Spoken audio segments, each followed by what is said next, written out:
কোরআন 7টি জায়গায় ওই সকল লোকদের ধ্বংসের জন্য দোয়া করেছে। জেনে নিন ওই 7 শ্রেণীর ব্যক্তি কারা।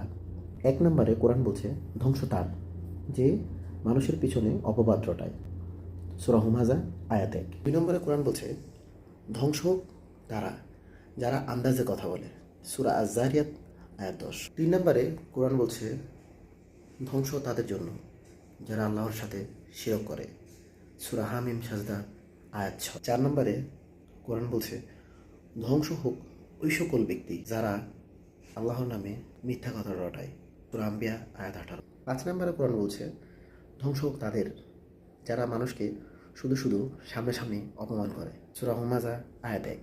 6 নম্বরে কোরআন বলছে ধ্বংস প্রত্যেক মিথ্যাবাদী পাপাচারীর জন্য, সূরা জাসিয়া আয়াত 7।